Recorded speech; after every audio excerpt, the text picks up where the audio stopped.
এই বিশ্বের সবথেকে মূল্যবান সম্পদ হলো সময়। আর সময় বলতেই যে বস্তুটি আমাদের মাথায় আসে সেটি হলো ঘড়ি। আর ঘড়ি বলতেই যে শব্দটি কানে আসে সেটি হলো এই টিক টিক টিক। আর এই ঘড়ির একটি টিক মানে 1 সেকেন্ড সময় অতিবাহিত হওয়া। কিন্তু আমার প্রশ্ন হলো, আপনি কি নিশ্চিত এই ঘড়ির টিক টিক ঠিক 1 সেকেন্ড পরপরই হচ্ছে?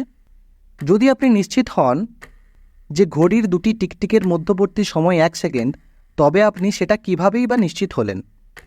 আর কিভাবেই বা এমন নিশ্চয়তা দেওয়া সম্ভব যে একটি যন্ত্র প্রত্যেকবার ঠিক একই সময়ের ব্যবধান প্রদর্শন করবে? তাই এই সমস্ত প্রশ্নের উত্তর খুঁজতে হলে প্রথমেই বুঝতে হবে মানুষ কিভাবে সময় গণনা শুরু করেছিল এবং বর্তমানে কিভাবে সময় গণনা করা হয়। বর্তমান সময়ে অতি সূক্ষ্মভাবে সময় গণনা খুবই গুরুত্বপূর্ণ।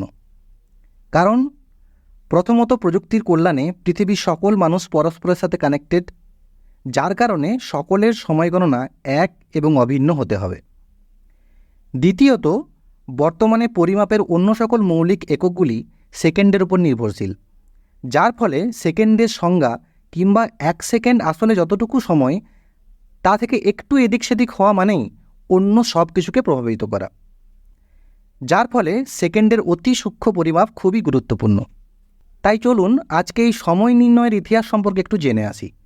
আমি সুরজিৎ আছি আপনাদের সাথে, আর আপনারা দেখছেন মণ্ডল ক্লাসরুম।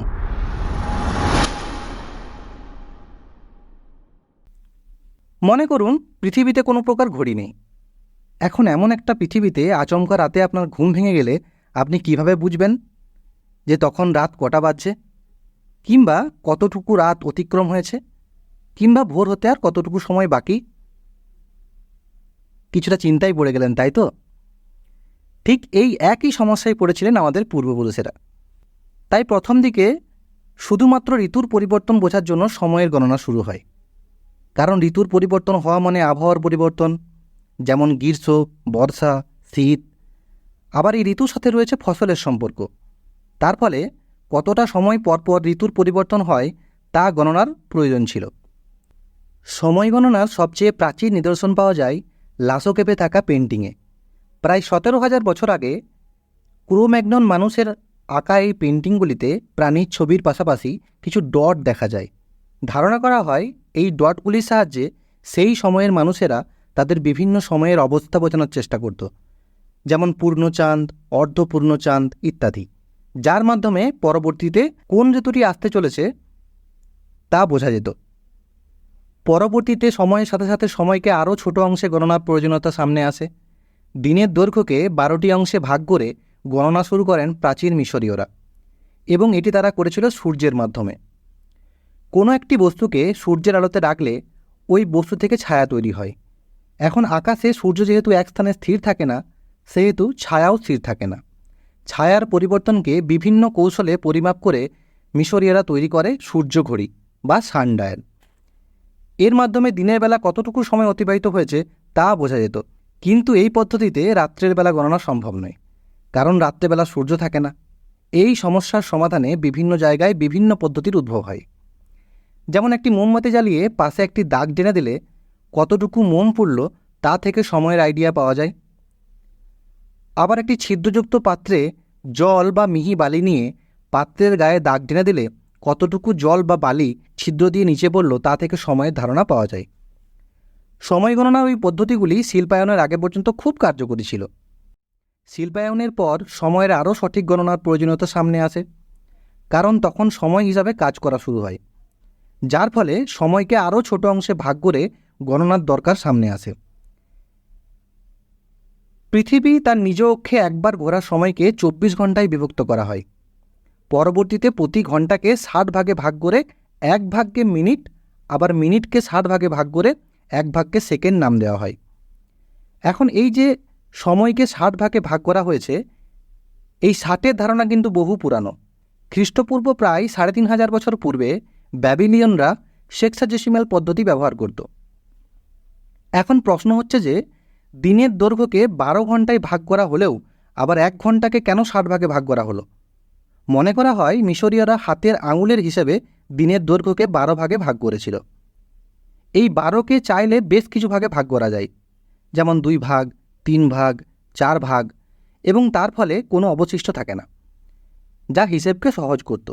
অন্যদিকে 60-এর ক্ষেত্রেও একই বিষয়। 60কে 2 ভাগে, 3 ভাগে, 4 ভাগে, 5 ভাগে, এমনকি 6 ভাগেও ভাগ করা যায়। ফলে এই সময় 60 ভিত্তিক হিসেব তুলনামূলক সহজ ছিল। এখন প্রশ্ন হচ্ছে যে সেকেন্ডের মতো স্বল্প সময়ের ব্যবধান কিভাবে গণনা করা যেতে পারে। এক্ষেত্রে উত্তর হচ্ছে যে এমন কোনো ঘটনা খুঁজে নিতে হবে যে ঘটনা নির্দিষ্ট সময় পর পর রিপিট হয়। তাহলে রিপিট হওয়ার সাথে সাথে 1-2 করে সময় গণনা করা যেতে পারে, যেমন অতীতে সূর্যের আলো, মোমবাতি, স্যান্ড টাইমার বা বালুঘড়ির মাধ্যমে করা হয়েছিল। এই ঘটনাগুলি এক প্রকার বারবার রিপিট হয়। তবে এই ঘটনাগুলির মাধ্যমে সময় গণনার বিষয়টি পুরানো সময় যথেষ্ট হলেও পরবর্তী শিল্পায়নের সময়ে এসে যথার্থ ছিল না। তখন সামনে আসে মেকানিক্যাল গিয়ারের মাধ্যমে সময় গণনা। এক্ষেত্রে গিয়ারকে সক্রিয় রাখতে কখনো জলের ব্যবহার করা হয়েছে, আবার কখনো গ্র্যাভিটির সাহায্য নেওয়া হয়েছে, এবং এই গিয়ারের মাধ্যমে সময় গণনার বিষয়টি তুলনামূলক অ্যাকুরেট ছিল। তবে সময় গণনাতে উল্লেখযোগ্য পরিবর্তন আসে যখন গ্যালিলিও পেন্ডুলামের বিষয়টি সামনে নিয়ে আসেন। গ্যালিলিও লক্ষ্য করেন পেন্ডুলামের প্রত্যেকটি দোলন প্রায় একই সময়ে লাগছে, অর্থাৎ একই ঘটনা নির্দিষ্ট সময় পরপর রিপিট হচ্ছে। পরে এই ঘটনাকে কাজে লাগিয়ে পেন্ডুলাম ঘড়ি আবিষ্কার হয়। কিন্তু এই পেন্ডুলাম ঘড়ির ক্ষেত্রে বেশ কিছু সমস্যার কথা সামনে আসে। প্রথমত, পেন্ডুলাম ঘড়ির দোলনকাল দৈর্ঘ্যের সাথে সাথে গ্র্যাভিটির উপরও নির্ভর করে। একটি পেন্ডুলাম ঘড়ির পেন্ডুলামের দোলনকাল T=2π√L/g। তার মানে পেন্ডুলামের দোলন পেন্ডুলামের দৈর্ঘ্যের উপর নির্ভর করে এবং গ্র্যাভিটির উপরও নির্ভর করে। কিন্তু পৃথিবীর সব স্থানে গ্র্যাভিটি সমান নয়, সুতরাং পৃথিবীর সকল পেন্ডুলাম ক্লক একসাথে দুলবে না। আবার পেন্ডুলাম যখন দোলে তখন এতে এয়ার ফ্রিকশন কাজ করে, যা পেন্ডুলামের দোলনকে স্লো করে দেয়। ফলে সময় গণনা অ্যাকুরেট থাকে না। এরপরেও কিন্তু 17 শতক থেকে 19 শতক পর্যন্ত সময় গণনার ক্ষেত্রে পেন্ডুলাম ঘড়ি ব্যবহার করা হয়েছে। তখন অবশ্য সবার হাতে হাতে ঘড়ি ছিল না। বিভিন্ন শহরে বড় বড় ক্লক টাওয়ার থাকত, যা দেখে মানুষ তাদের বাড়িতে থাকা ঘড়িতে সময় মিলিয়ে নিত। সেক্ষেত্রে কিন্তু সব ঘড়ি মোটেই সিঙ্ক্রোনাইজ ছিল না। কোনোটা একটু দ্রুত চলতো, আবার কোনোটা একটু আস্তে চলতো। যদিও ওই সময়ের জন্য ওটা কোনো সমস্যা ছিল না, কারণ ওই সময়ের মানুষের দৈনন্দিন কাজকর্মের জন্য এই ঘড়ি যথেষ্ট ছিল। তবে সমুদ্রে থাকা নাবিকদের জন্য এই পেন্ডুলাম ক্লক একদম ইউজলেস ছিল, কারণ সমুদ্রের ঢেউয়ের জন্য পেন্ডুলামের দোলন এদিক সেদিক হয়ে যেত। ফলে সময় গণনা সঠিক থাকতো না, এবং এই সমস্যার কারণে নাবিকরা কতটা সময় অতিক্রম করেছে তা সঠিকভাবে নির্ণয় করতে পারত না। যার ফলে 1714 সালে লঙ্গিটিউড প্রাইজ ঘোষণা হয়। জাহাজে সঠিকভাবে সময় গণনা করতে পারে এমন কিছু তৈরি করতে পারলে তাকে ওই সময়ের 20,000 পাউন্ড দেওয়ার ঘোষণা দেওয়া হয়। তখন অনেকেই বিভিন্ন সমাধানের কথা উল্লেখ করলেও পুরস্কার জেতেন ঘড়ি নির্মাতা জন হ্যারিসন। তিনি স্প্রিং মেকানিজম ঘড়িতে নতুন ধরনের অ্যাসকেপমেন্ট যুক্ত করে একটি পকেট সাইজের ঘড়ি তৈরি করেছিলেন, যা সমুদ্রে যথেষ্ট ভালোভাবে কাজ করত। তবে এই ঘড়িটি একদিনে মাত্র 1 সেকেন্ড সময় লস হতো। তবুও এই ঘড়িটি নাবিকদের জন্য খুব কার্যকরী ছিল। স্প্রিং মেকানিজমের মাধ্যমে পকেট ঘড়ির ইতিহাস অনেক প্রাচীন। সর্বপ্রথম 1510 সালে জার্মান ওয়াচমেকার পিটার হেনলিন পকেট ঘড়ি বিক্রি করা শুরু করেন। ঘড়ির মতো একটি যন্ত্র হাতে পরিধান করাকে ওই সময় অসুন্দর এবং অরুচিপূর্ণ মনে করা হতো, যার ফলে পিটার পকেট ঘড়িতে একটি চেন যুক্ত করে বিক্রি করা শুরু করেন, যার ফলে এই ঘড়ি মানুষের পকেটে রাখতে কিংবা পার্সে রাখতে সুবিধা হতো। এবং এই জন্যই ওই সময় জিন্স প্যান্টে এই ছোট্ট পকেটটি দেওয়া হতো, যা এখনও দেখতে পাওয়া যায়।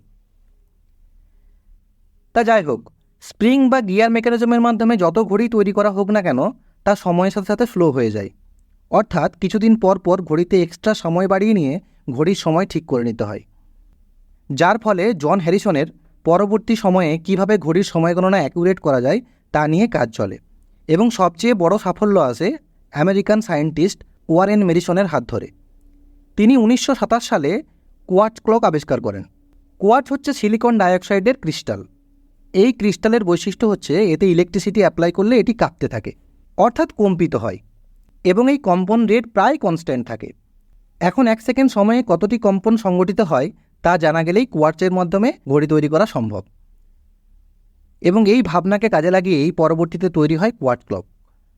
বর্তমানে যত ধরনের ঘড়ি আমরা ব্যবহার করি যেমন হাত ঘড়ি, দেওয়াল ঘড়ি, মোবাইলের ঘড়ি, এই সব ধরনের ঘড়ি কোয়ার্টজের কম্পনের মাধ্যমে গণনা করা হয়।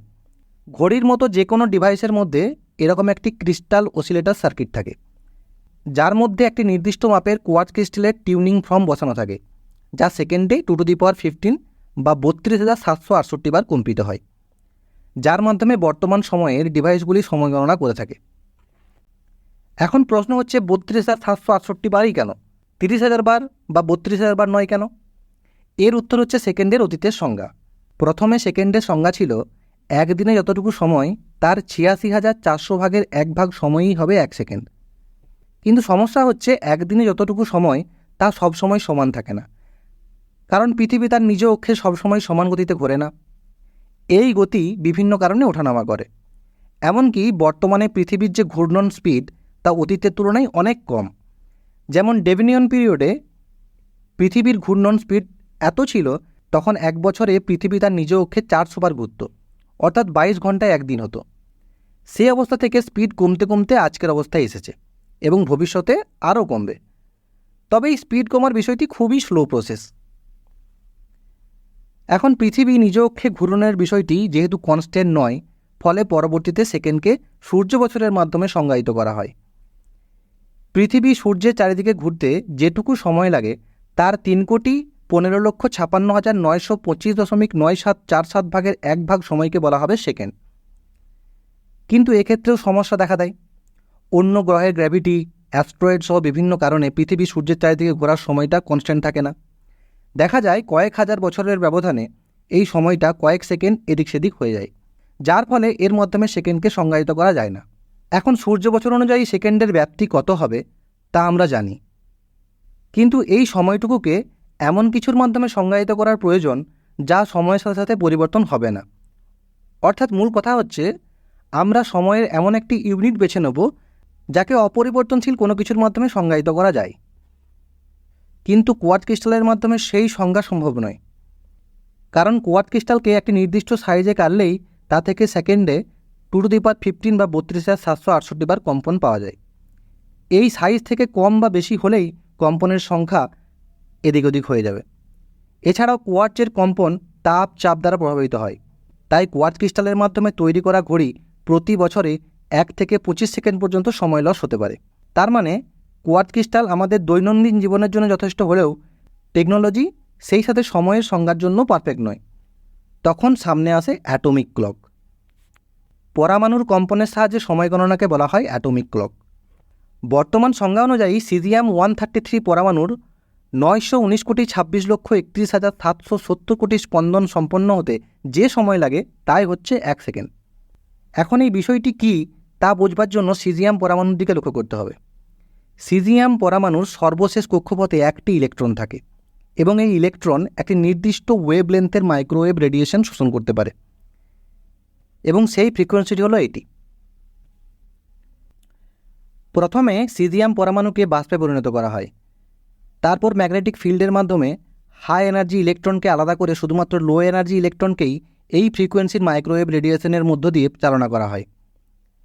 এখন লো এনার্জি ইলেকট্রন যেহেতু শুধুমাত্র এই ফ্রিকোয়েন্সির মাইক্রোওয়েভকে শোষণ করতে পারে, ফলে এই লো এনার্জি ইলেকট্রন মাইক্রোওয়েভ শোষণ করে হাই এনার্জি ইলেকট্রন প্রাপ্ত হয় এবং এই হাই এনার্জি ইলেকট্রন এই ডিটেক্টরে এসে তার শোষণ করা এনার্জি রিলিজ করে।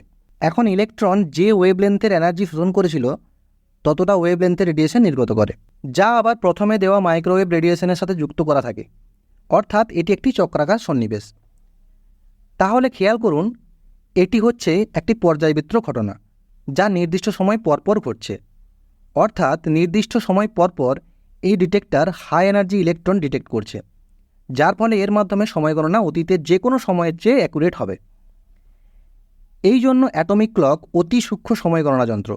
এটি এতটাই সঠিক যে 300 মিলিয়ন বা 30 কোটি বছরে মাত্র 1 সেকেন্ড সময় লস করে। তবে সম্প্রতি আরও অ্যাকুরেটলি সময় গণনা করার জন্য মাইক্রোওয়েভের পরিবর্তে ভিজিবল লাইট বা লেজার ব্যবহারের চিন্তা করা হচ্ছে, যা বর্তমানে অ্যাটমিক ক্লকের তুলনায় আরও বেশি অ্যাকুরেট হবে। এখন প্রশ্ন হচ্ছে, এতটা অ্যাকুরেট ঘড়ির কী প্রয়োজন? আসলে আমাদের প্রতিদিনকার জীবনে এতটা অ্যাকুরেট ঘড়ির প্রয়োজন না হলেও প্রতিদিনকার জীবনে ব্যবহৃত টেকনোলজি এতটা অ্যাকুরেট ক্লক ছাড়া অসম্ভব। বর্তমানে কোটি কোটি মানুষ ইন্টারনেট ব্যবহার করছে, প্রতি সেকেন্ডে কোটি কোটি ফোন কল করা হয়। আবার আমরা দেখেছি কোনো শপিং সাইটে যখন সীমিত কিছু প্রোডাক্টের জন্য সেল দেওয়া হয়, তখন কয়েক মিলি সেকেন্ড সময়ের ব্যবধানে হাজার হাজার মানুষ বাই বাটন ক্লিক করে। তাই কোন ইউজারটি সবার আগে বাই বাটন ক্লিক করেছে তা জানা অ্যাটমিক ক্লক ছাড়া অসম্ভব। আপনি এক স্থান থেকে অন্য স্থানে যে ডেটা পাঠাচ্ছেন, এর জন্য দুই স্থানের টাইম অ্যাকুরেটলি সিঙ্ক্রোনাইজ হতে হবে। তা না হলে দ্রুতগতির ইন্টারনেট কিংবা স্মুথ ফোন কল সম্ভব হবে না। কারণ এই সমস্ত সিগন্যাল আলোর গতিতে ট্রাভেল করে এবং এই গতিতে সময়ের একটু সূক্ষ্ম এদিক ওদিক একটি বড় ধরনের সমস্যা তৈরি করবে। আসলে মূল কথা হচ্ছে, বর্তমানের আধুনিক প্রযুক্তি অ্যাকুরেটলি টাইম সিঙ্ক্রোনাইজ ছাড়া অসম্ভব। পৃথিবীর বিভিন্ন স্থানে অ্যাটমিক ক্লক বসানো হয়েছে, এমনকি স্পেসেও অ্যাটমিক ক্লক ব্যবহার করা হয় এবং এরা পরস্পরের সাথে সিঙ্ক্রোনাইজ রয়েছে। অ্যাটমিক ক্লকের অতি সূক্ষ্ম সময় গণনার ফলে পৃথিবীর গতি হিসাবে যে সেকেন্ড, তা এই অ্যাটমিক ক্লকের সেকেন্ডের সাথে সমন্বয় করতে পারে না, যার ফলে মাঝে মাঝে বিভিন্ন রেফারেন্স তারের সাপেক্ষে পৃথিবীর গতির সাথে যেন অ্যাটমিক ক্লকের একটি সমন্বয় থাকে। এর জন্য অ্যাটমিক ক্লকে একটি এক্সট্রা সেকেন্ড যোগ করা হয়, যাকে বলা হয় লিপ সেকেন্ড। যেমন সর্বশেষ 2016 সালের 31শে ডিসেম্বর অ্যাটমিক ক্লকে 1 সেকেন্ড যোগ করা হয়েছিল।